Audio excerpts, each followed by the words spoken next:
Well, good evening, everybody. It's good to be back and talking to you. A subject a bit away from the Western Front.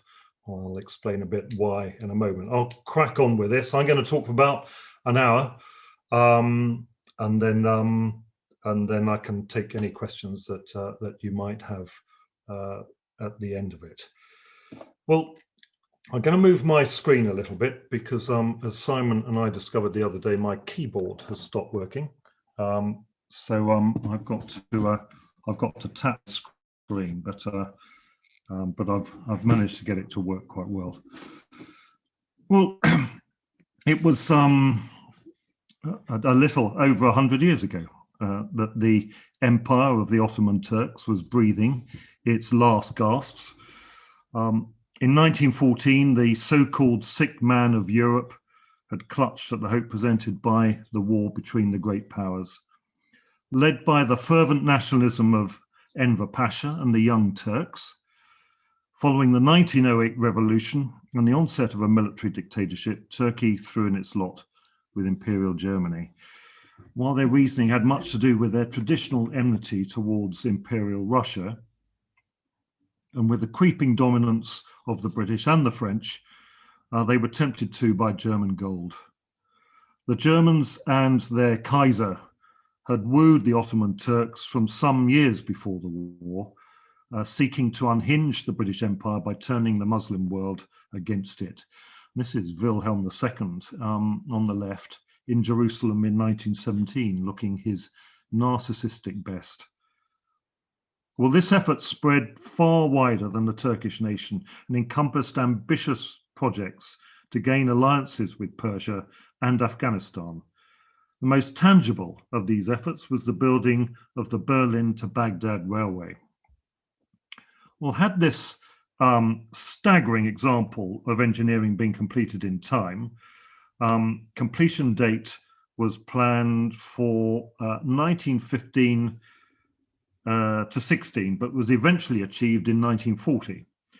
It might well have fulfilled its aim of helping to sever British communications through the Suez Canal, and moreover witnessed German political and economic control over the Islamic world from Egypt to India, and especially the Persian Gulf. It's worth bearing this in mind, I think, when the finger of blame is pointed at Britain mainly for the woes that beset the Middle East after the war, and for an explanation as to why Britain was so fixated on who held political sway in the region. And to blame Britain too for setting up Palestine for a Jewish takeover completely ignores the fact that the center of Zionism in Europe up to and including the Great War was Germany. What was Britain to do but to try to steal a march on Germany, whose effort to stir up a pan-Islamic jihad had to be taken extremely seriously? This greater story doesn't concern us directly, but it does provide part of the wider perspective so necessary, I think, to understanding this aspect of the war. Well, a formal alliance between Turkey and Germany was signed on the 1st of August 1914, but Turkey declared neutrality 2 days later. War between Turkey and the Entente did not break out until the 5th of November 1914, after 2 German-crewed Ottoman ships had attacked Russia's Black Sea ports. Russia declared war, and Britain and France followed. Much of what we see today in the Middle East stems from that fateful time. We can't tell, of course, if things would have been better had the Young Turks committed to the Entente, but they could hardly have been worse. What unfolded over the next 4 years were some disasters of almost biblical proportions. Notwithstanding later Allied catastrophes in the Dardanelles and Gallipoli and in Mesopotamia, the destruction of the Turkish Third Army at the Battle of Sarakamish in the snows of the Caucasus in January 1915 set the cap on the Turkish military effort for the remainder of the war. And consequences were far-reaching. Turkish military failure contributed directly to the genocide that befell the Armenians, and British and French failures early in the war contributed to the Russian Revolution. Right at the end of it, all the Turkish armies were destroyed in the field and the Ottoman Empire demolished. There emerged at the war's end creations of the British and French governments, a fact that now seems to surprise us, and the Russians were out of it, of course, the lines in the sand that established new countries with which we are now familiar: Iraq, Syria, Lebanon. Transjordan was a byproduct, and Palestine was defined under a British mandate of the League of Nations. The Arabs of Western and Northern Arabia had contributed markedly, and with some major misgivings at first, to the defeat of the Turks. Soon after, their hopes were to be frustrated and, in their opinion, betrayed by their allies. The seeds were sown for a whole pile of trouble in Palestine, as the Jews of Europe now saw their own opportunity for a homeland. To their south, there also arose a new desert kingdom, Saudi Arabia, the Nejd. The Bedouin of this vast desert had also seized their opportunity to exploit the weakness of the Turks and then the post-war divisions among the allies. In the midst of the Arab effort, there arose something of a legend, built upon greatly since, but never too seriously over-egged, of a British officer, Thomas Edward Lawrence, who built an extraordinary relationship with Arab chiefs. And over-egging aside, it is an extraordinary story, so I thought I'd drag us away from the Western Front and take us to the Arabian sands. The story was told actually fairly well by David Lean in his quite magical film, Lawrence of Arabia, in which Peter O'Toole did a fair representation of Lawrence, if he was somewhat taller than the real person. As it says in my pre-talk blurb, I'll say less about the clash of empires and more about another astonishing feat of railway building and a British-guided, I hesitate to say British-led, insurgency in a little-known campaign that helped take the British to Damascus. I'll also touch on a modern-day journey through a stunning panorama where the archaeology of the Great War remains largely untouched.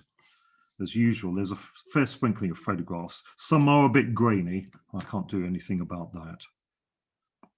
Well, this map should help you work out where we are talking about. My story looks largely at just one part of this epic in a region called the Hejaz, which lies in the west of what is now the Kingdom of Saudi Arabia, between the great sand desert of the Nejd, the Nothing, and the Red Sea.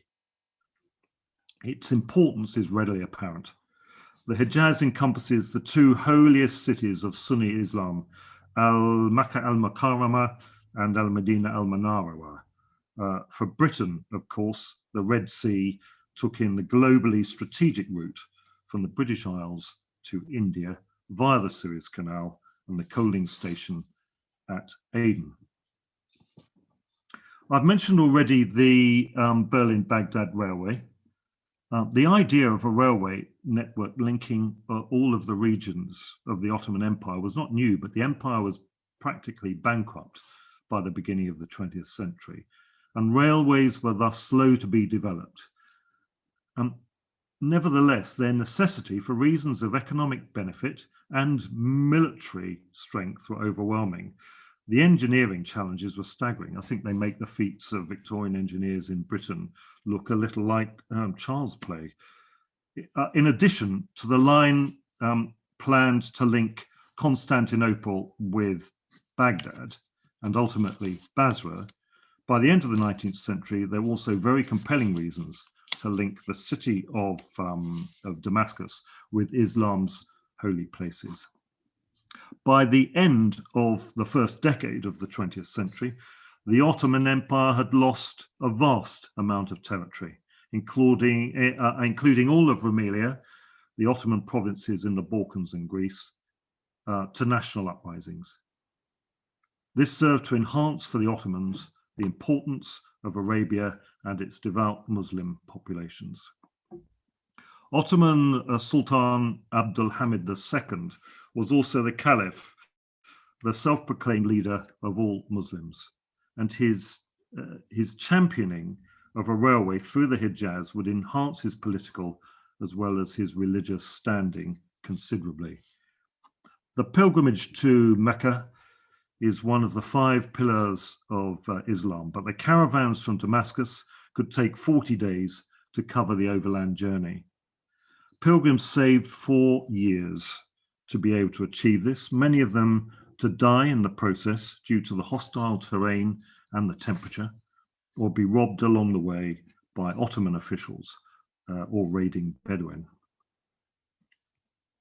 Following the Red Sea coastline would have been an easier engineering project, but the railway as planned and built actually followed the line of the ancient Hajj pilgrimage road by following where camels and men had walked. The more mountainous stretches could be avoided. Something of a feasibility study was conducted by first erecting a telegraph line along the entire route through the Hijaz, and this proved it possible. I'll come back to this map as we go along. Importantly, however, by building inland, the railway would also be out of range of the guns of the Royal Navy, should that prove necessary. During the Arab Revolt, the Royal Navy's Red Sea Patrol under Captain Ginger Boyle was to prove highly effective, especially in the movement of vast quantities of supplies to maintain the Arab army in the field, and even in the movement of tribesmen and their camels. Well, by early 1900, against all predictions, the Ottomans had raised the money required, a good deal of it by public subscription amongst the faithful, and work began that September. And against tremendous odds and all expectations, the line from Damascus to Medina was officially declared open exactly 8 years later, the first through train having run the whole route of some 1,300 kilometers to reach Medina on the 22nd of August, 1908.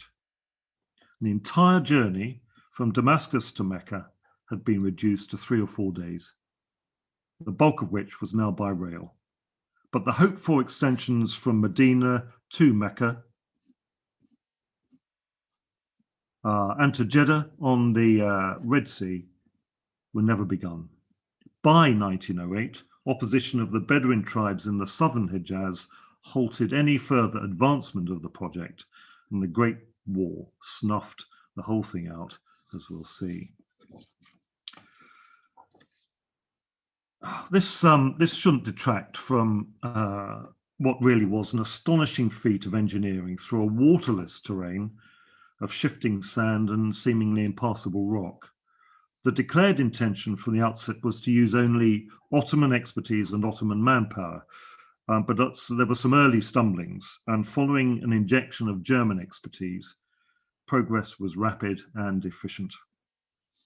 Early acute labour shortages were overcome by drafting in the Ottoman army, and at the height of construction, more than 7,000 soldiers were working on the railway.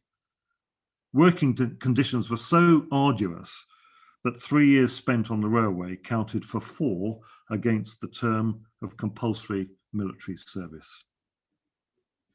The greatest difficulty in building and maintaining the railway was water.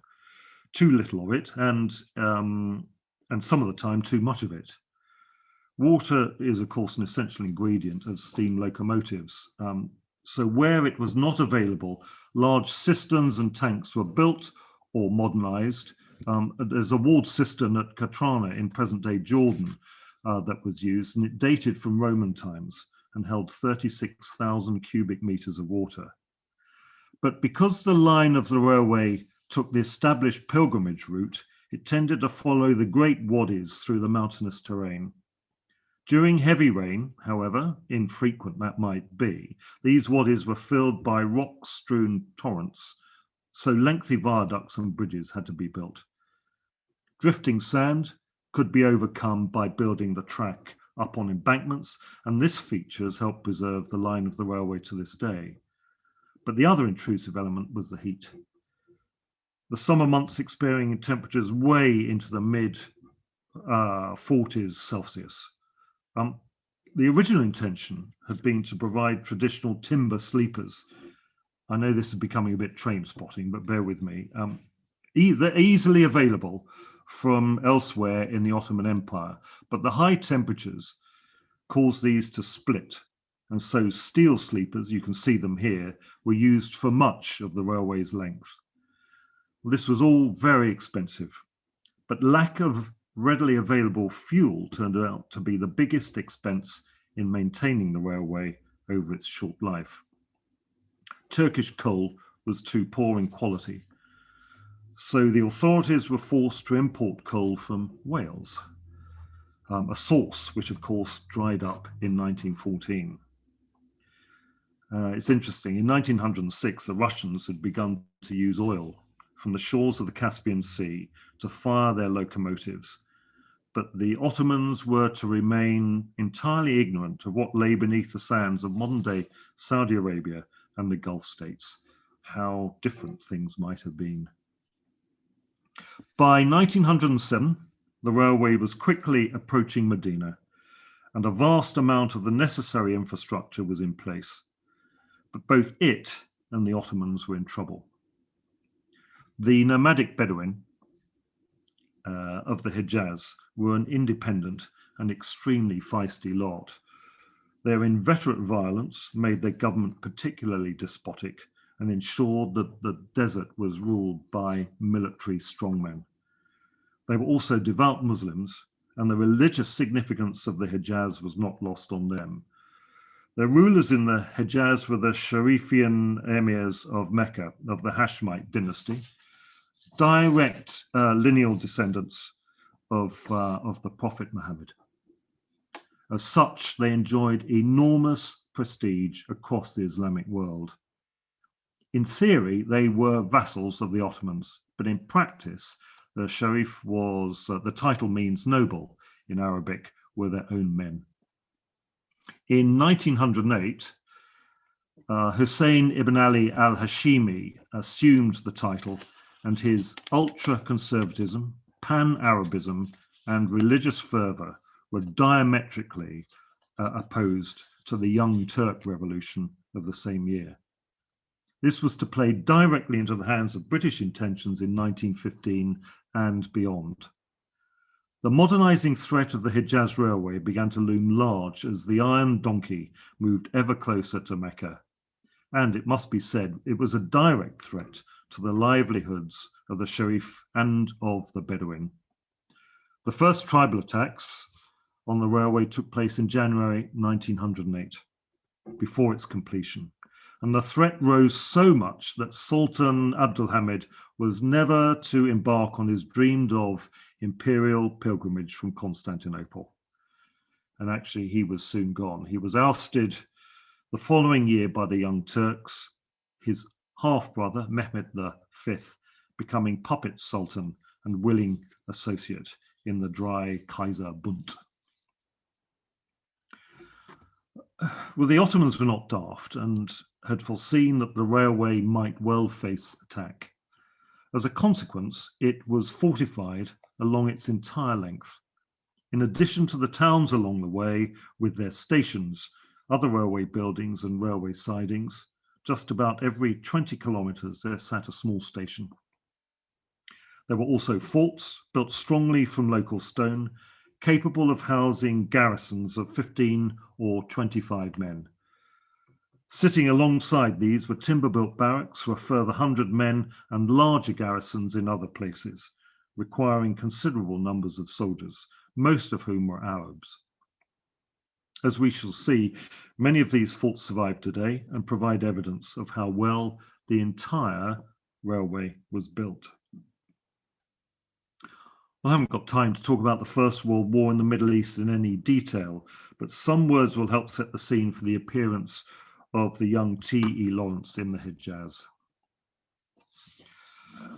Lawrence wasn't the only important figure in this story. A great deal of extremely important British, and to a lesser extent French, activity went on above and around him, and I'll pick out some of this. But it's hard to see how the campaign would have succeeded as it did without Lawrence's quite extraordinary empathy with the Arabs. He was an archaeologist by training and spent the years from 1910 to 1914 in Syria, where he'd come to understand and appreciate the Arabs. And soon after the outbreak of war, he was commissioned in the army and appointed to the intelligence staff and then the Arab Bureau in Cairo. He spent the best part of 1915 working on maps and intelligence reports for the Bureau before embarking on the campaign that would make his name. The British government's policy in the Middle East was complex, as I've alluded, driven by a number of competing demands, London and Calcutta not necessarily agreeing, and not a little by the Ottoman call for a holy war against the infidel. The call here, shown here in this photograph, was read out to the crowds in Constantinople on the 14th of August, 1914. Originally, the Middle East was very much a sideshow, dominated by the Indian government's strategic needs, and thus focused largely on the defense of the Suez Canal. There was a determined German-led Ottoman attack on the canal, which took place in 1915. Early in 1915, it was easily held, but the threat had already seen the overwhelmingly Indian army garrison reinforced by the 42nd East Lancashire Division and the Anzac. But the Allied failure at Gallipoli in 1915, the disastrous surrender of Townshend's 6th Poona Division at Kut al Amara in Mesopotamia in April 1916, and the massive bloodletting on the Western Front that summer led to a major shift in the war in Arabia. I think this brief summary hopefully provides the strategic setting for British support for the Arab Revolt. The revolt was to prove an important supporting effort, but we shouldn't think of subsequent events as compromising simply a bunch of English chaps in flowing robes mounted on camels. The main effort was with the not inconsiderable Egyptian Expeditionary Force and its British and Empire soldiers.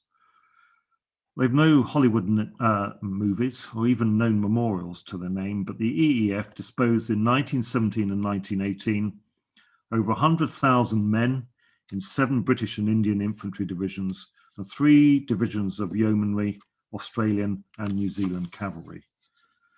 The entire campaign experienced around 550,000 Empire casualties. The appalling heat was murderous and would have made the reign of Flanders seem like paradise to many. And the Turk, even the conscripted Syrian peasantry, proved a formidable foe. But actually the common fly was the real killer, it being noted that filthy human encampments do not simply attract flies, they breed them in their millions in a few days. And the result was sickness, food poisoning, diarrhea, dysentery.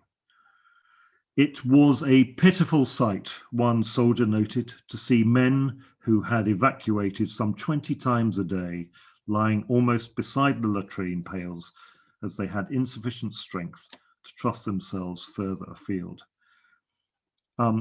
Private Albert Surrey of the 1st 7th Essex, his particular enemy was the sand. He said that digging in the sand is a wearisome business. We were perpetually digging and redigging trenches. One can dig and dig and dig for hours on end, only to find that the quick drying action of the sun causes the sides of your trench to fall in. These digging operations took place on 6 days of the week and sometimes on the 7th by way of a change. But I digress.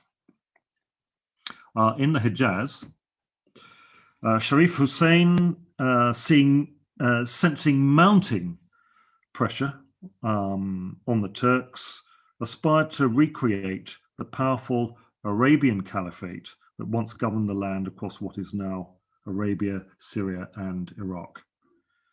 The Ottomans stood in the way, and the war added extra pressures. The number of pilgrims to Mecca diminished to a trickle, thus removing this valuable source of income for the Caliphate. And the Royal Navy blockade of the Red Sea created an economic disaster. The impoverished Bedouin blamed the Turks and their railway.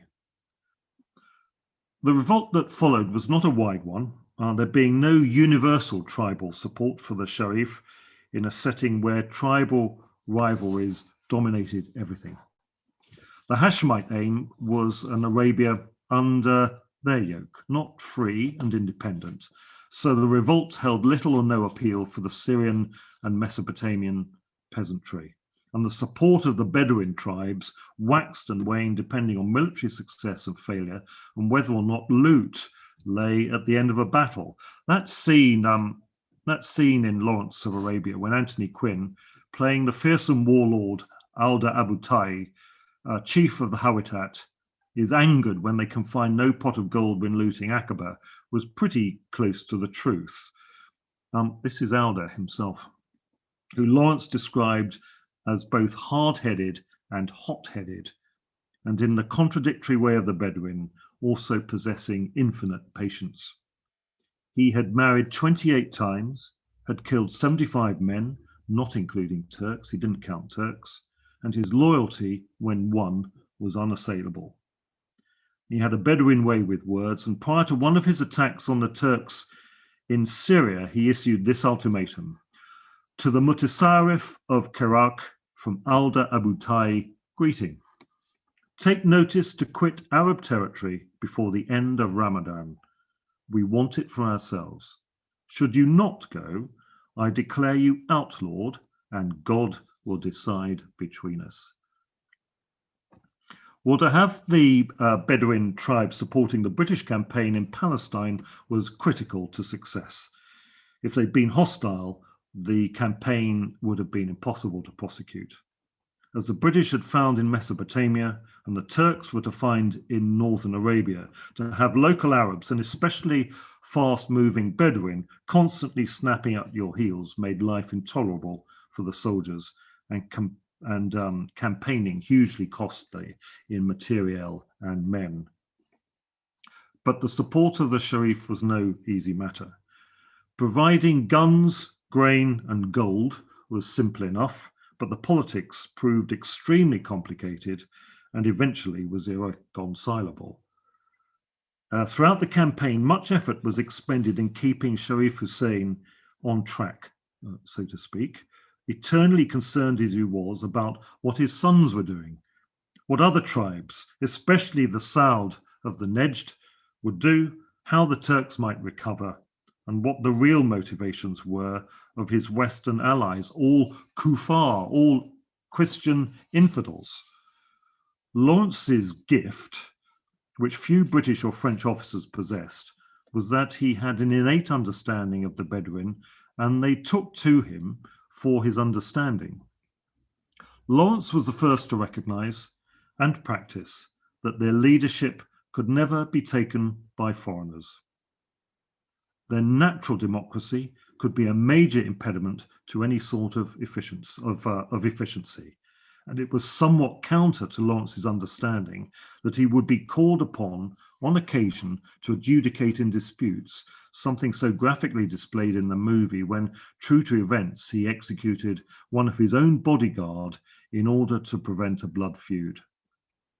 On a lighter note, later in 1917, he remarked on a 6-day raid with the Hawitat that he had to adjudicate in 12 cases of assault with weapons, 4 camel thefts, 1 marriage settlement, 14 feuds, 2 evil eyes, and a bewitchment.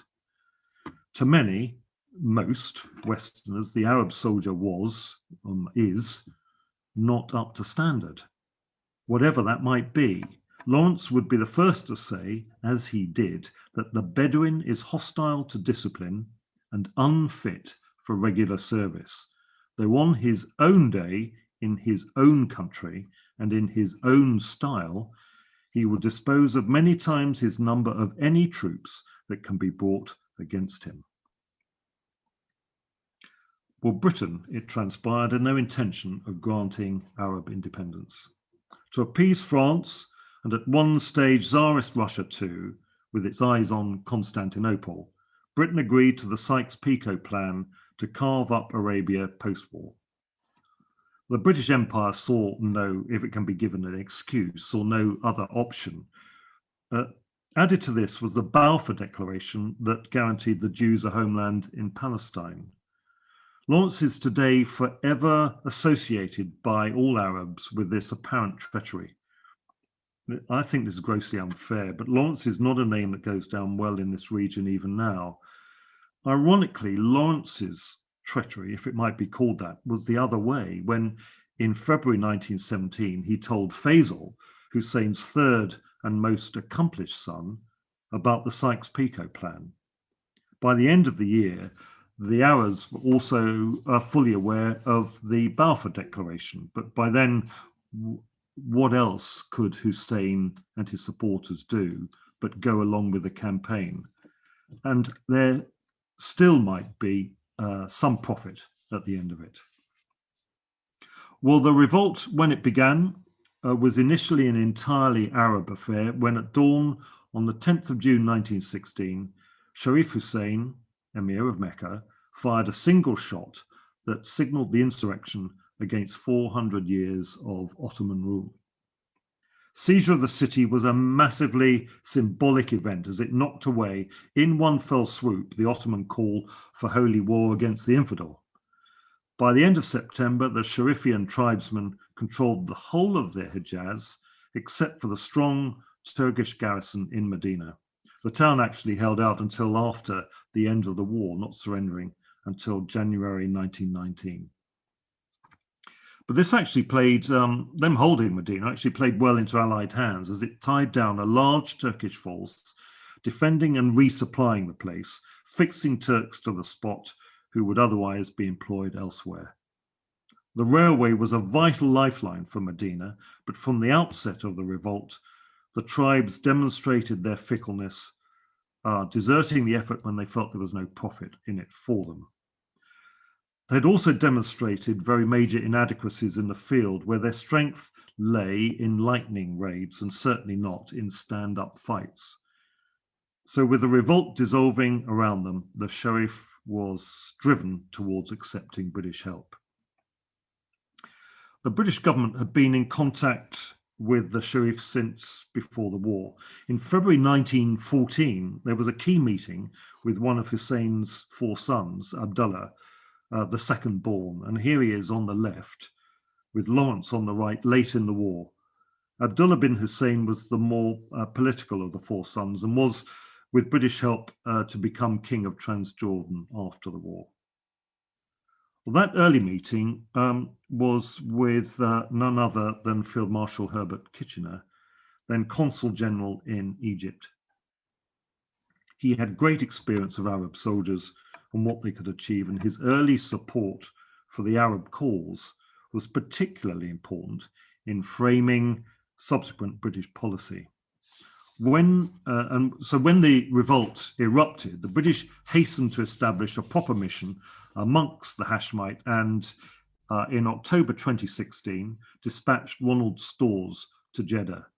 He's shown on the right here in Jerusalem at the end of 1917 when he had been appointed the first military governor of Jerusalem since Pontius Pilate. Storrs had been Oriental Secretary at the Arab Bureau, and Lawrence, who had been making a nuisance of himself in Cairo, accompanied him to that meeting. Lawrence was to describe Storrs as the first of all of us, the most brilliant Englishman in the Near East. In Jeddah, they met with the effective military leader of the revolt, the commander of the Northern Arab Army, and the third of Hussein's sons, Faisal. Played a little incongruously by the much older Alec Guinness in the movie. Faisal was just 31 in 1916. Faisal in the center here, with Lawrence on his left, our right, made an immediate and deep impression on the 28-year-old British officer, and in turn, Faisal quickly came to respect Lawrence as his most trusted advisor. This seems strange. They were in many ways worlds apart, but one quickly concludes from reading Lawrence's writings that he did have an unusual understanding of the Arab psyche and a high regard for them as people, with all their recognizable idiosyncrasies. Unlike most, Lawrence believed in them and in turn earned their absolute trust, despite their great mistrust of the British in general. When the advance of Faisal's Arab Northern Army got going in January 1917, it must have seemed a spectacle from another age. Lawrence, this is one of Lawrence's photographs, with Faisal in front, clothed in white. Lawrence wrote that we filled the valley to its banks with our river of camels and poured down in a flashing stream. The large Turkish garrison in Medina could only protect the city and disperse what men it could up and down the railway line to try to keep it open. And there was another large Turkish garrison in Man, which is in Jordan today, which did the same from the other direction, from the north, but it was a pretty hopeless task. In the first couple of months alone, often supported by the British military mission to the Hejaz, numerous attacks took place on the railway. Major Herbert Garland, an explosives expert who perfected a contact mine, the Garland mine, with 50 Bedouin, derailed a train and brought down a bridge near Al Tawera. About 1,000 camel men with 4 machine guns and 2 mountain guns took on the large Turkish garrison at Al-Muazzam, although they were repelled with heavy loss. Lieutenant Colonel Stuart Newcomb, who had led the pre-war Palestine Exploration Fund surveys of Sinai and Western Palestine, and now commanding the British military mission, led a successful raid on Dar al-Hamra and ripped up nearly 3,000 yards of line. This photograph shows Colonel Newcomb. Newcomb himself is standing front left as we're looking at it, with his demolition party. And then 3 bridges and part of the line were destroyed south of Alula. These attacks all took place in this central area of the railway. They were made possible by the early seizure of the Red Sea port of Al-Wedj and the surrender of its Turkish garrison. In a combined assault in January 1917, the Royal Navy put ashore a force from the Arab Regular Army. Their performance was very patchy, but in places determined enough. Faisal's army was meant to attack from the desert at the same time, but failed to materialize until some days later, when this dramatic photograph was taken by Lawrence. And the capture of Wedge was to prove a game changer. We have an inaccurate image that this was a campaign solely of raiding Bedouin. In addition to a number of British demolition experts, the revolt was supported by the armoured cars and machine guns of the Hijaz Armoured Car Company, large numbers of Hijazi and Egyptian regular infantry, and some very effective French colonial cavalry and mountain guns. And the flag of the Kingdom of the Hijaz, seen here, was to become the inspiration, incidentally, for many Arab national flags later. The largest British contingent was that of Lieutenant Colonel Robin Buxton and 300 men of the Imperial Camel Corps, supported by a battery of 10-pounder mountain guns. There were no larger British groups. Larger British or indeed French contingents were simply unfeasible due to Arab and especially religious sensitivities. But even these small groups were sufficient to alarm the Turks further. The Royal Navy, their aircraft, and aircraft of the Royal Flying Corps. This Newport 17, interestingly, had been flown by Billy Bishop on the Western Front, and they played a very active part throughout. Royal Naval Air Service seaplanes had proved instrumental in persuading the Turkish garrison at Jeddah to surrender. And I've got to show you this. The intervention of a single Royal Air Force Handley Page bomber in September 1918 had a marked impression on the Bedouin, as you can imagine. Lawrence actually took no active part in the early attacks, as he'd been relegated to a supporting role and was about to be returned to Cairo. Important as he was to become, other British officers, largely forgotten now, were also critical to success. Of these, Colonel Cyril Wilson, seen here without the hat, seated behind the seated Abdullah, was the most prominent figure. He looked after matters at Jeddah throughout the campaign and was therefore of utmost importance in keeping Sharif Hussein focused and under control. Very important too was Wilson's eventual confidence in Lawrence, but Wilson's innate sense of honour transmitted itself to Hussein, who, despite increasing signs of British perfidy, remained convinced that the British would also act honourably. Well, as Lawrence was about to be returned to Cairo, Faisal now asked for him in person, and in returning to the Northern Army, Lawrence discovered a penchant for blowing things up.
I hope that worked, despite my finger trouble. I think it's a magnificent little bit of film. Recreates far more than I can recreate in words. Although where Lowell Thomas, where all his pictures went to, goodness only knows. I think it might have been imagination. Well, Lawrence recorded 9 separate attacks on the line between the 24th of March and the 6th of April 1917 alone.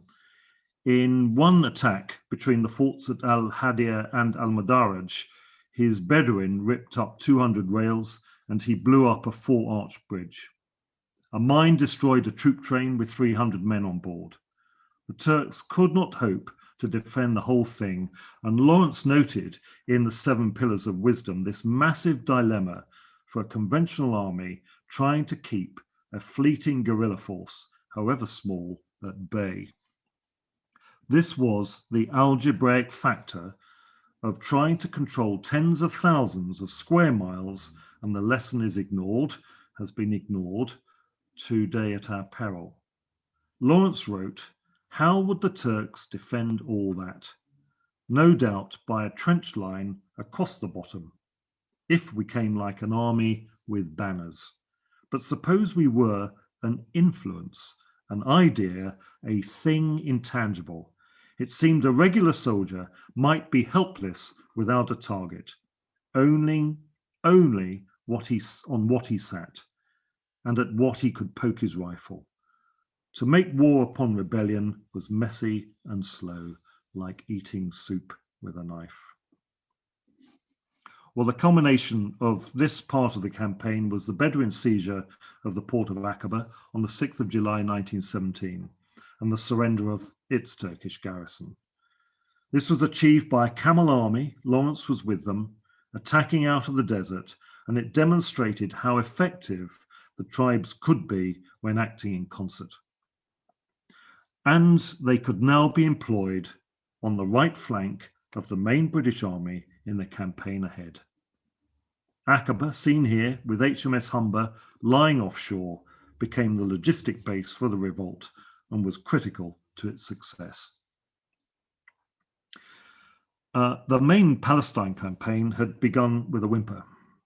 After securing the Sinai and Rafah, the gate to Palestine, in January 1917, the British advance had stalled, and after two failed attempts, despite the use of tanks to capture Gaza, General Sir Archibald Murray, commanding the EEF, was sacked, and he was replaced by Sir Edmund Allenby, the Bull, fresh from the Western Front, fresh from being sacked on the Western Front, I ought to say. When an Arab prophecy foretold that the Turks would be driven from Jerusalem only when a prophet of God brought the waters of the Nile to Palestine. And Allenby's first task was to ensure logistic support for his offensive was in place, and a water pipeline was indeed run from Egypt to the army. And was not Allenby transliterated Allah Nabi, the prophet of God? Well, the Arab army had continued success along the railway, and Lawrence led a spectacular ambush south of Al-Madarawa, east of Acaba, and the nearest station to the port. That was on the 19th September against a troop-laden train of 10 wagons pulled by 2 locomotives. Another successful raid near Shedia followed a week later and demonstrated the value of this force.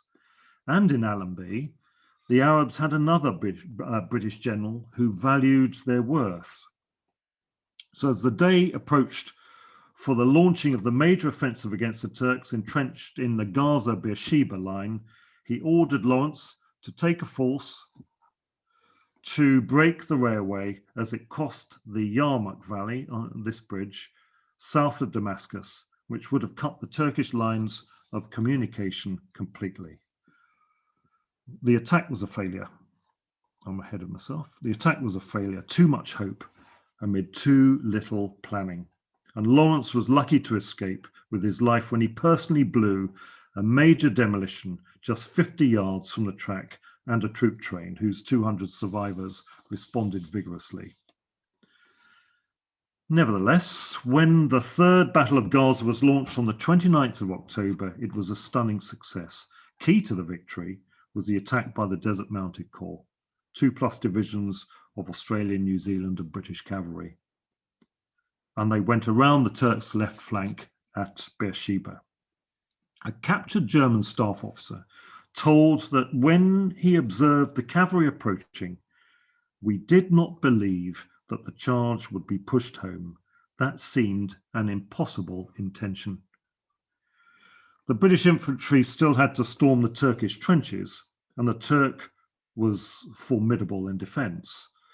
But the success of the infantry assault was a vindication of the British Army's new tactical methods learned after so much bloodshed in France and Flanders. On the British right, 3 divisions fought their way into and through the Turkish positions. This made the fortress of Gaza untenable, and when the attack was launched against the city, the Turks peeled away. I need to be brief with this. The path to Jerusalem was not clear, for the Turks had about 20,000 men in front of Allenby, but the pressure was remorseless. If constrained by the exhaustion of his men and the constant requirement for water supply was one of the reasons for the need for the British cavalry to press home its attacks with speed and vigour, preventing the Turks from destroying the wells. 3 more battles had to be fought, but on the 9th of December, the gates to the city of Jerusalem were surrendered to the commander of the 60th 2nd London Division. And 2 days later, Allenby entered the city on foot, the first Christian conqueror since before the time of Saladin. The victory was much needed, given the situation on the Western Front, in Italy, and the collapse of Russia. When Allenby's advance was continually stalled by logistic problems and tactical failures, the Turks struck back, and Allenby went on the defensive as some of his experienced divisions departed for the Western Front, and he had to train up newly arrived Indian divisions. Allenby launched his final great offensive on the 19th of September 1918, just north of Jaffa, against the Turkish 8th Army, which now faced Armageddon, literally. Well out to the right, Lawrence and the Arabs cut the Turkish line of communications at Amman, about 80 miles behind the Turkish front. The battle was known as Megiddo. And on the plain of Megiddo, the Desert Mounted Corps, 12,000 cavalry, must have been an astonishing sight, swept through and then turned the whole Turkish army. Har Megiddo is translated from the Hebrew into Greek as Armageddon. And in the book of Revelations, it is prophesied that at that place would occur the battle of that great day of God Almighty. Well, the Turkish army disintegrated, and the moral collapse was extreme. Turks and Germans began to surrender en masse. And in the Wadi Farah, a large retreating Turkish column was utterly destroyed during 4 hours of bombing by the Royal Air Force. There were some appalling scenes of killing and looting when Arabs fell on other columns, and on one occasion some Australian cavalry formed up amongst the Turks and helped defend them against Arab villagers. It must be said the Arabs have been treated in an appalling fashion for so long. Well, by the 30th of September, Allenby had destroyed 3 Ottoman armies, and all that remained was Damascus. The Turks abandoned the city to Arab infighting, and what was left of them headed north for Anatolia. Allenby continued his pursuit, and Homs and Aleppo, other city names we hear today in the tragedy of Syria, fell, signaling the utter collapse of the Ottoman army, of the Ottoman Empire. I'll finish my talk by taking you on a battlefield tour down the line of the Hejaz Railway from Tabuk in the north of Saudi Arabia to the holy city of Al-Medina. Visiting these battlefields today can be difficult to arrange, fraught with local obstruction, but effort is immensely rewarding. It takes a long day's drive to reach the north of the country from the capital, Riyadh, but a nighttime stop in the desert positions one well to reach the railway at Tabuk the following day. Our desert camping spot that first night was typical, and our group was protected from being hassled by the local bobbies, one shown here, top right, by having the British ambassador with us and his Saudi Secret Service team, no less. On an earlier trip that I made, the local coppers at Al Ula had become very agitated as they foresaw disaster. A few Brits lost in the desert, dying of thirst, and all their fault. Well, Tabuk is a town close to the Jordanian border, and here we had our first view of the archaeology of the railway. Tabuk had a major station here, workshops and garrison, and the Turks held on here until October 1918. Here we could see that the Saudis were making some attempts to restore the station with mixed results. They have started to do this in a number of places as they wake up to their heritage and find pride in it, but the effect of renovation tends towards a sort of a Disneyfied restoration. The recent opening up of the kingdom to tourism will likely be detrimental to what was a very isolated and beautifully raw area, but then I start to sound like Wilfrid Thesiger. Well, heading south from Tabuk, you pick up the line of the railway and start to travel in an area where few people go. There's no actual railway track, of course. I've mentioned this before. Every bit of timber and metal was taken away long ago. But this means that for much of the journey, you can travel along the railway bed itself. Caution's important, as the embankment can come to a very abrupt end where water has eroded the construction, and coming off would be a rather serious affair. There's an example here in this photograph of having to go round one of the low viaducts as both ends had been lost to erosion. Some of these constructions across the wider wadis are really very elegant, and they've lasted more than 100 years in such an environment. That says much for the skill and effort committed to their construction. A little south of Tabuk, we came across our first station come fort at Al-Qarnat. This was station number 35. It's typical of the 25-man forts. And somewhere close by would have been a barracks or a 100-man garrison, and these were usually made from rather less durable stuff than stone. The stone here has survived. Most of the metal, again, and the timber has been ripped away. Not all of the forts had a second story, such as this one at Al-Berk, station number 33. And such forts were intended to house just 15 men. Here, efforts have been made to take away some of the stone. And at the next station down at Al-Jaria, number 32, the post had been reinforced by a number of stone-built redoubts on the surrounding ridges. And this proved to be quite a common sight. Here, the hilltop fortifications were extensive, providing a defensive position for about 500 men. And if fully occupied, the Arabs would make no attempt to take them on, for there was no profit in them in losing any of their own men when they sought only to kill Turks and disrupt the railway. At this small fort, don't worry, I'm not going to go through them all, the Turkish garrison of about a dozen had built additional battlements from mud brick. The excavations at the base of the wall are the results of treasure hunters looking for the buried savings of the Turkish soldiers, supposedly hidden when the whole line was abandoned after the fall of Damascus in October 1918. All the forts had a nameplate built into their front wall, and this one at Al-Assad, number 28, bears witness to the fighting with a number of bullet holes peppering the plate on the wall. And I like this. This plate with its bullet holes shows the year of construction, 1325. This is the Hijra year, so equates to 1907, early 1908, thus in the final year of the building of the railway. Well, these forts are typical of those along the entire length of the railway.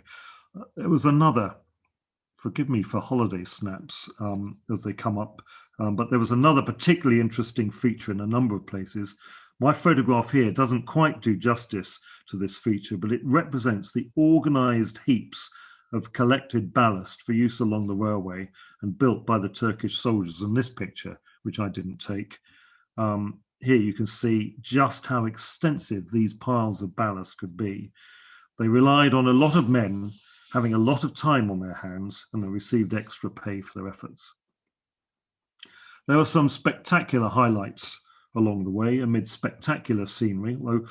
One can't help thinking when looking up the hills, up at the hills, at how nervous many of those Turkish soldiers in their little forts or patrolling the railway, how they must have been, imagining all those prying Bedouin eyes, examining them from afar, and knowing that a fully effective defense was impossible. These soldiers were in the main Arabs. As I've said, a sprinkling of Anatolian Turks amongst their officers and NCOs. And the Arabs were not local men, but conscripted Syrians and Mesopotamians.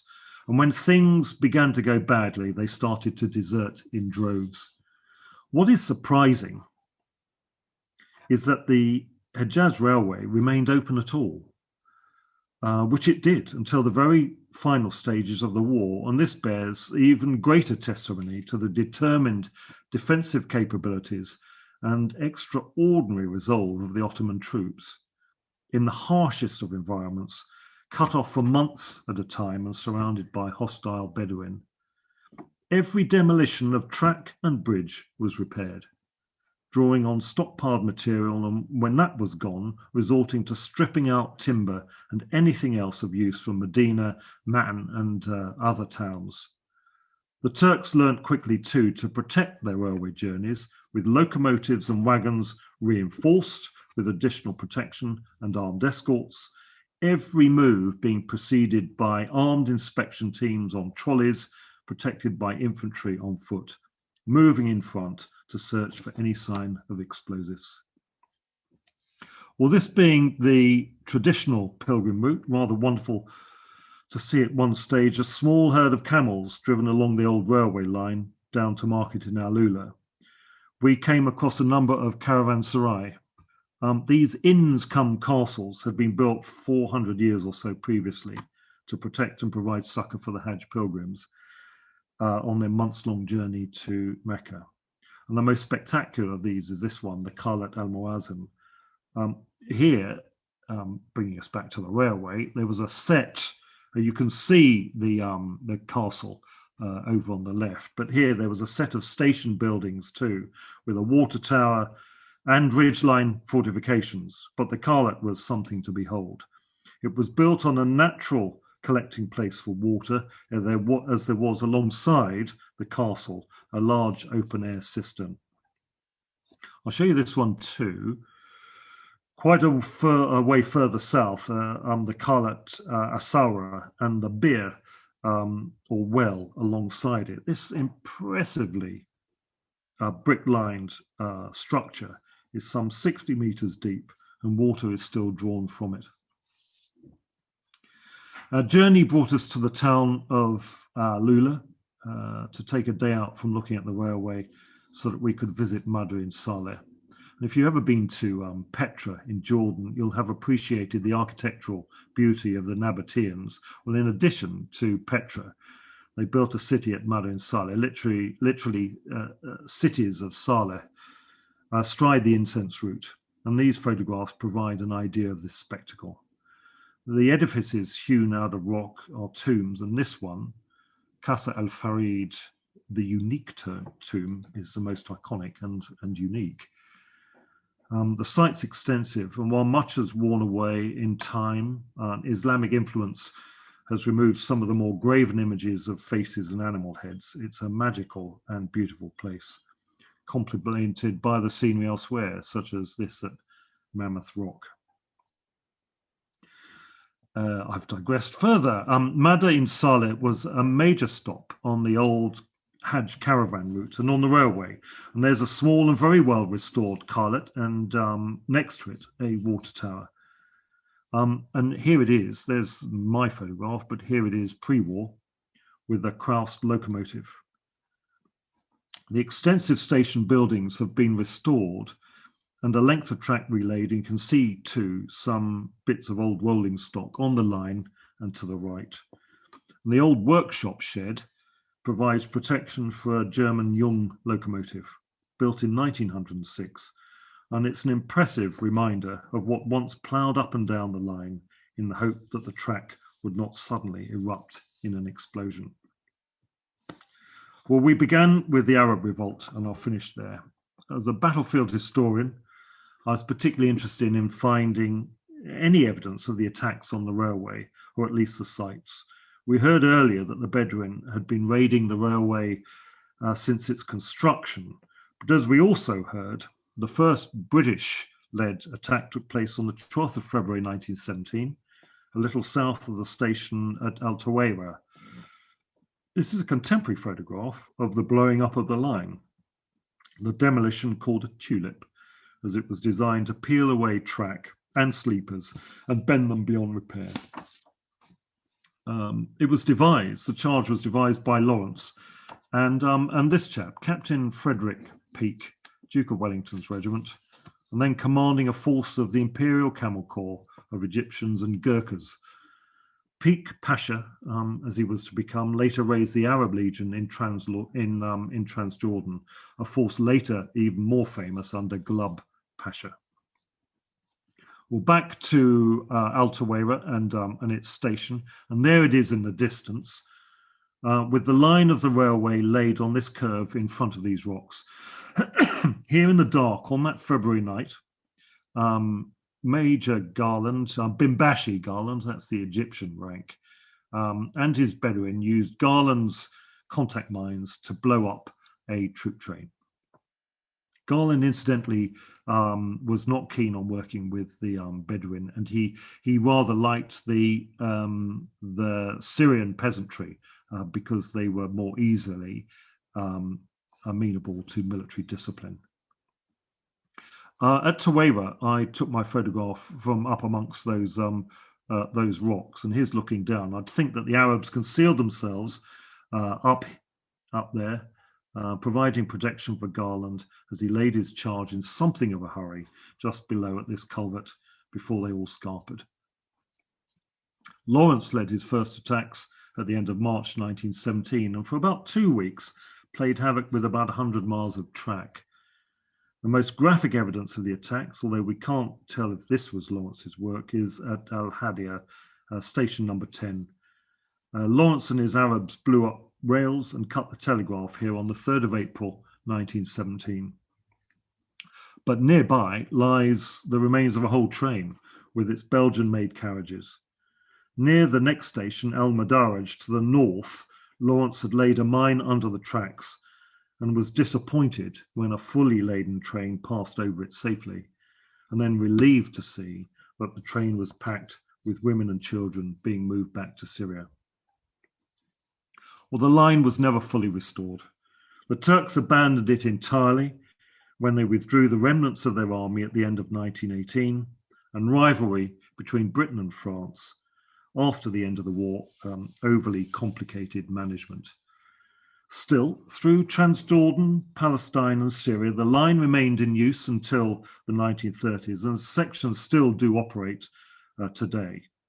But in the Hejaz region itself, the rise of the Emir Abdulaziz Al Saud of the Nejd, here with Percy Cox and Gertrude Bell, him to become the first king of the new Saudi Arabia, forced the now Hashemite King Hussein of the Hejaz from his throne in 1925. Excuse me. There's another whole story to tell about the carve-up of the Middle East at the Versailles Peace Conference in 1919, where Faisal bin Hussein, with Lawrence alongside him, attended on behalf of the Arabs. While the Hashemite kingdom of the Hejaz would fall victim to the Saud, 2 of Hussein's sons had found kingdoms elsewhere. Abdullah bin Hussein was placed on the throne of Transjordan, and his grandson, of course, the very Anglophile King Hussein bin Talal, ensured the survival of the Hashemite kings, rulers of modern-day Jordan. The outcome was less cheery for Faisal.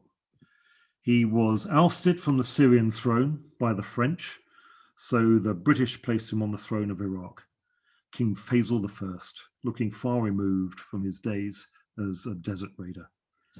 He died in suspicious circumstances in Switzerland in 1933, and his son, Faisal II, was murdered alongside his family in the military coup of 1958. Lawrence, of course, barely outlived the elder Faisal, dying after a motorcycle accident in 1935. But if a little mired in mythology, there's an enduring legacy of Lawrence of Arabia and the way he and his colleagues supported an insurgency and assisted the greater Allied campaign against the Turk. Thank you, Simon, and everyone. Thank you very much indeed, Jim. I thoroughly enjoyed that. I'd have been quite happy if you'd carried on for another hour, actually. Do you want to stop sharing your screen? I'll do that. If people would like to raise their hands in the traditional way of applauding, thank you very much. Well, I don't know if you can see on your screen, Jim, there's well over 200 hands being raised now. Oh, thank you, everybody. what I'm going to do is bring in, there's already been some questions raised, so if people do want to carry on asking questions, use the Q&A button. Peter Newnham, you'll be first up, but just while I start bringing the questions up, Rodney McCaslin hasn't got a question so much as says, can you recommend any books on the Egyptian Expeditionary Force? He would touch on that, which is not my great subject. No, I can't, to be perfectly honest. My focus entirely on the Arab Revolt. I can mention plenty on Lawrence and the Arab Revolt, but on the Egyptian Expeditionary Force, I don't know. Somebody might be able to pile in here, and I know that if they're listening, Julian Whippy, for example, they've done with Battle Honours, they've done a couple of trips into Palestine in recent years. Right, let's take a question. Peter, do you want to come off mute and ask your question? Yeah, thank you. Great presentation. Learned a lot there. Thank you very much for it. Just wondering, some more deep background about Lawrence, really. I mean, he was patently pro-Arab, self-evidently pro-Arab, but did he ever express himself as being anti-Jewish or anti-Jewish homeland, or heaven forbid, anti-Semitic? No. That's an acute question, Peter, and rather a good one, I have to say. But no, there's no sign of it in his writing at all. The Jewish question, of course, in the years of the Arab Revolt was not a question, and indeed, there were Jewish peoples in throughout the Ottoman Empire, but Lawrence never ever raised an issue about the Jews. I don't know what he said in the years after the First World War, following the enactment, if you like, of the Balfour Declaration. I'd have to look into that, but there was no. I don't know. He strikes me. I think if that had been a Jewish people rising up, he would have been as supportive as he was of the Bedouin. Thank you. That's fine. Okay. Just somebody asked about the book on the Egyptian Expeditionary Force. John Beach says Stuart Hadaway has written a couple of books on it. Stuart Hadaway. Thank you. Okay. Right. Geoffrey, do you want to unmute and ask your question? Yes, first of all, I heartily endorse the recommendation of Stuart Hadaway's two books. I think he's lectured for us here, hasn't he? And I also go to his lectures on the EF, which is a separate set of Zoom things. What I was wondering though, I've recently finished reading, I'll never get this to work properly on screen with the background, The First World War in the Middle East by Christian Coates Ulrichsen. And he cites Edward Eriksson, who's a historian of the Turkish army. The Ottoman army was able to deal with the mobile rebel armies by largely ignoring them. I wonder to what extent you think that might have been the case in reality. Yeah, a good question. The difficulty that the Turks had was in trying to keep the railway open, and in that respect, they could not ignore the Bedouin. As far as I know, they did not seek out the Bedouin in the wastes of the desert. They made no attempt to go into the desert to sort them out. So they were stuck with having to defend that great long line of the railway and the towns throughout the war. had Medina been given up at the beginning of the Arab Revolt, might again been a different story. They would have certainly had far more resources to block Allenby in Palestine. Okay, thanks for your question. Ian, do you want to unmute and ask yours now? Yes, thank you. That was a fantastic presentation. I too would have been happy to hear another hour of it.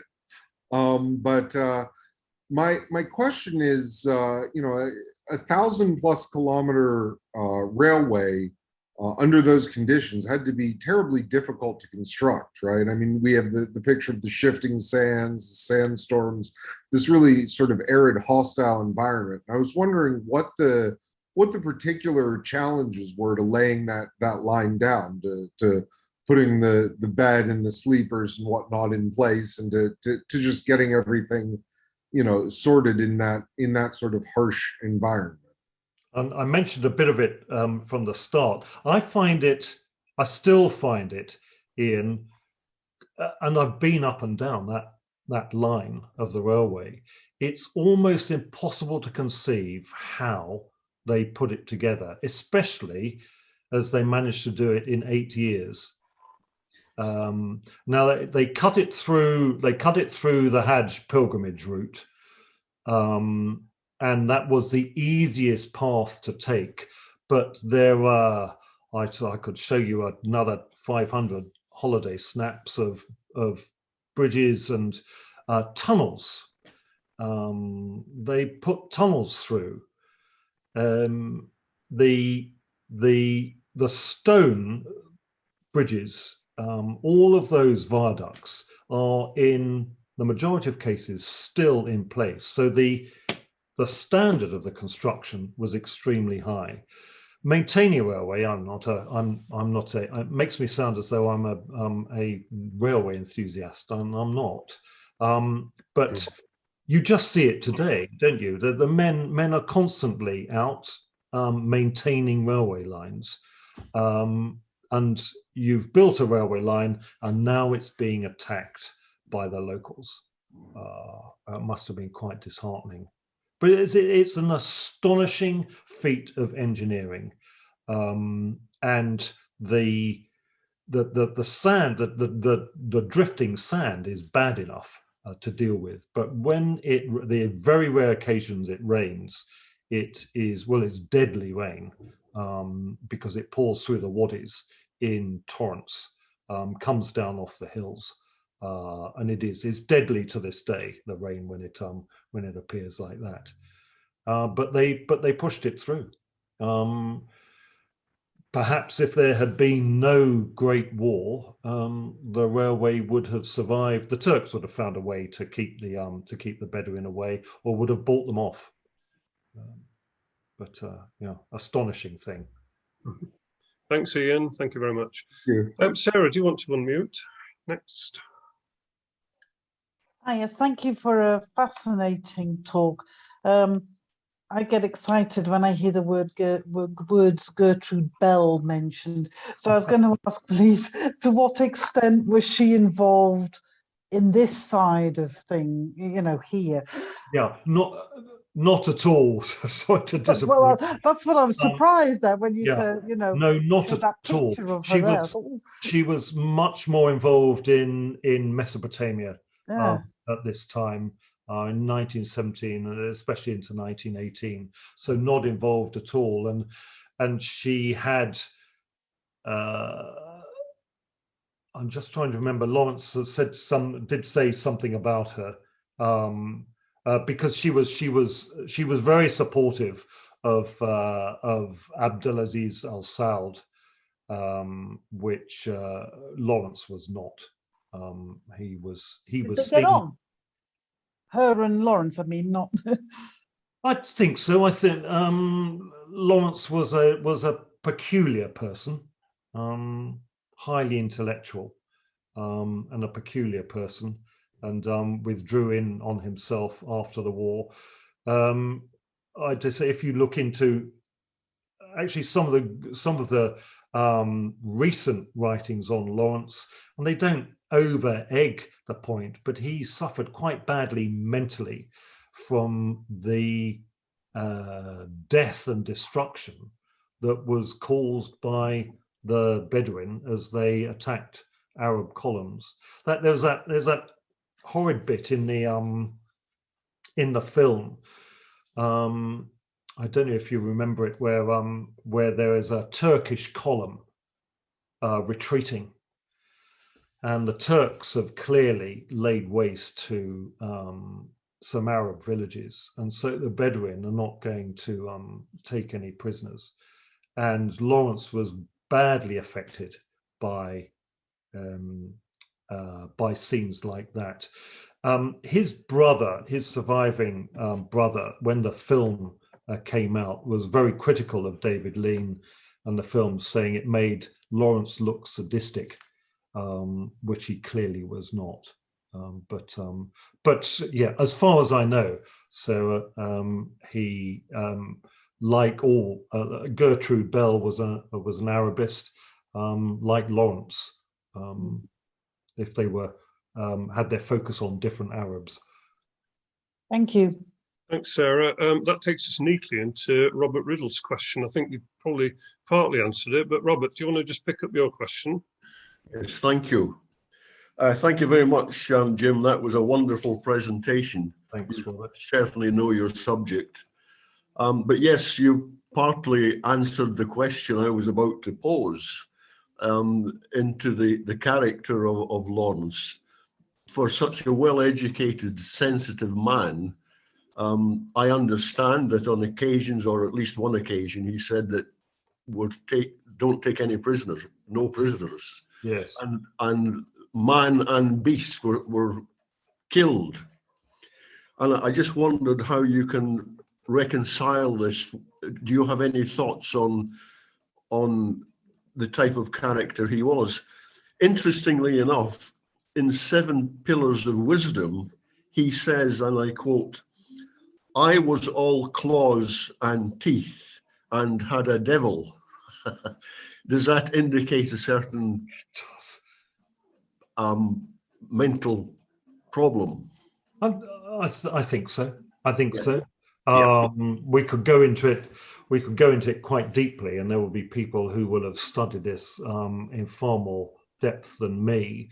But he was taken, that, if I remember correctly, Robert, he was taken then by a particular incident, and the Turks were not easy rulers, if I can put it politely, of the various Arab peoples under them, and then in wartime would have given absolutely no quarter when it came to dealing with Arab tribesmen.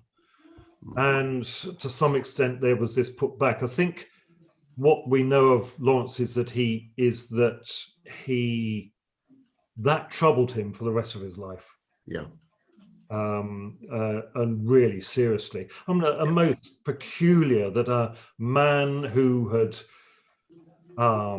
risen to those heights of influence, he was extremely influential. Yeah.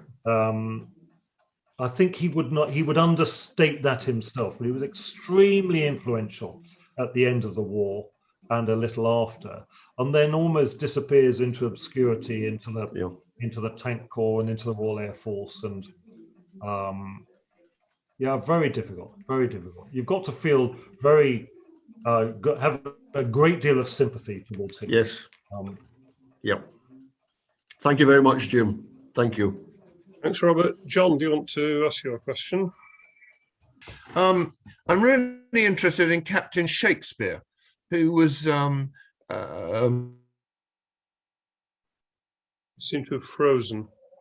Right. Okay. There are a couple of questions. Just while we're waiting, maybe John will rejoin us. There are a couple of questions raised where I can't, for whatever reason, bring the questioner up on the screen. So John Hitchin asks the question. John Hitchin's question was, from my readings, I understand that Lawrence was unable to coordinate the Arabs to attack from the east at the same time as the EEF attacks from the west. Why was this?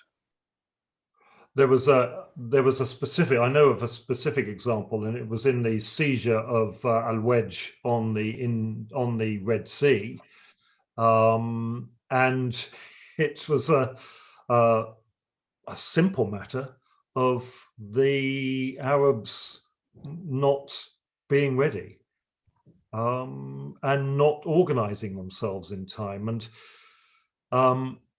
you have to, I've worked with Arab soldiers a great deal, and their timeliness is the best way I can put it, is a different standard to ours.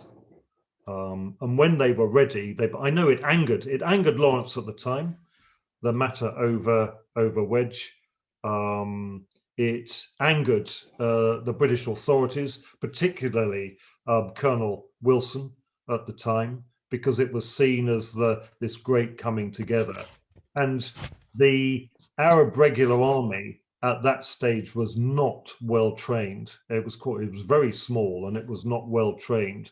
And so the actual capture of Wedge was in some doubt, and it would have been secured quite easily had Faisal and his camel mounted army appeared in a timely manner out of the desert, but it didn't turn up until some days later. And there are many occasions throughout the campaign, all the way up to the capture of Damascus, when there was an inability by Faisal to coordinate an attack, by a lesser chief to coordinate an attack, by another tribe not turning up because of some rivalry, by another tribe wanting to go off to do something else because it thought it was more important, which was the Bedouin way. Okay, thanks, Jim. John, I'm not sure what happened there. We lost you very early on in your question. Do you want to try again? Yeah, I'm really sorry about that. I don't no idea what happened. Yeah. I'm interested in Captain Shakespeare, who was had been all the way around Saudi Arabia, which became Saudi Arabia, from 1909 to 1915, and made friends with Ibn Saud, and got him really on side with the Brits. And he went into battle against another tribe with Ibn Saud and was killed in January 1914 at the Battle of Jarras. And he was buried in the desert there, but he's commemorated in the English cemetery in Kuwait. But as far as the Arabs are concerned, whatever they think about Lawrence, they're very positive about Captain Shakespeare. Yes. Yeah. My comments, the Saudis certainly are complimentary. Interesting, they're complimentary about Shakespeare and about Glubb. And Glubb opposed them when Glubb was commanding the Arab Legion. Oh no, before that, when he was commanding a British contingent in southern Iraq in the 1930s, he opposed Ibn Saud quite seriously in his tribesmen, opposed them in battle, but they're quite complementary. I think it's explained quite easily in that the great rivalry at the time between the ruler of the Nejd, Abdulaziz, and the Hashemite rulers of the Hijaz. And the British put all of their weight behind the Hashemite rulers and not behind Abdulaziz. And indeed, Abdulaziz, throughout the war, spent quite a lot of time flirting with the Turks. It's again another, and indeed Bedouin tribes who 1 minute might be supporting Sharif Hussein in the Arab Revolt might the next day, because of a pot of gold, have gone over to support the Turks temporarily or permanently, depending which way the wind was blowing. But you're absolutely right, John, is that Shakespeare is a name that comes up in high in estimation of a Briton who, again, understood another different tribal group. Yeah, the thing that I'm really sad that he got, well, obviously he got killed in January 1915, and if he'd survived, how different things might have been. Yeah. But I think the lesson is learned, and Lawrence probably learnt it but never mentioned it, that when Shakespeare was killed, he was wearing British Army uniform and not a tea towel on top of his head. Yeah. Yes. John, thanks for your question. Thank Very you. interesting. Thank you. Anthony, I think yours is probably going to have to be the last question. There are some others and some book recommendations and things, but Anthony, do you want to unmute and ask your question? No, we can't hear you, Anthony. You need to unmute. Okay, Anthony, I'll read your question out if I can quickly find it. There are a lot of things coming in saying thanks for the great talk. Anthony, I think I can't find yours. I think you're asking how easy is it to visit modern day the railway line? Is that basically your question? Do you want to nod or? Yeah, okay. It's not easy. I was to put it simply. I'm sorry to make it look very tempting. It's not particularly easy. I happen to be living for a number of years in the Kingdom of Saudi Arabia, so that made it, and in the military, and to start with, the Saudis were very, very, understandably, very security conscious, and the local policeman does think that some stupid Brit is going to get killed and it's going to be his fault. And so the best thing to do is to keep you out of the way.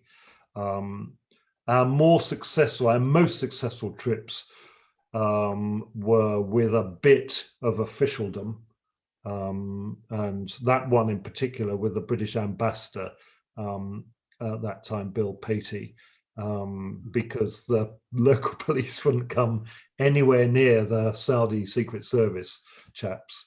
But they're opening it up now, and that town in the middle of the Hejaz, Al-Ula, with that magnificent Nabatean site, is a World Heritage Site.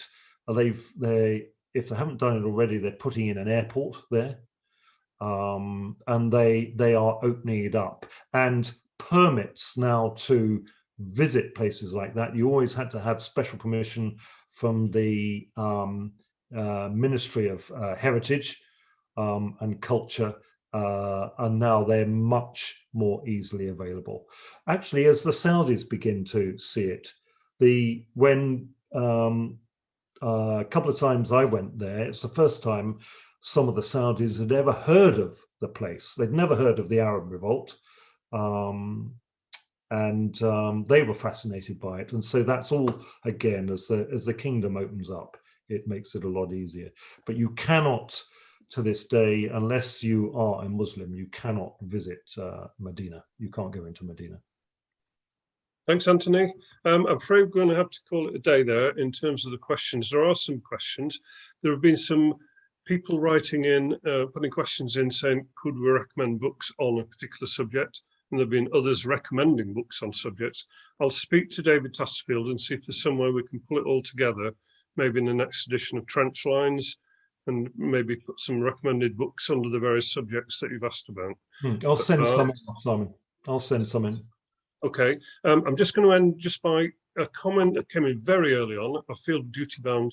So one of the first questions we got in, it's not a question, it's from Stephen Mason, and he makes the comment that whilst the statement that there's no film representing the Egyptian Expeditionary Force, he says, The Light Horseman, the film The Light Horseman, does look at an attack on Beersheba.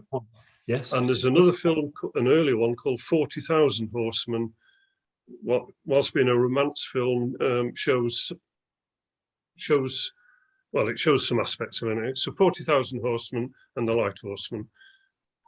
Okay, so with thanks very much to Jim, I thoroughly enjoyed it. And just based on the number of questions that are coming in, I'm sure everybody else enjoyed it.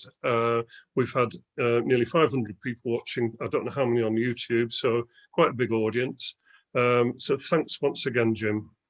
Thanks, Simon. Thank you. Enjoyable. Thanks for your patience through it too.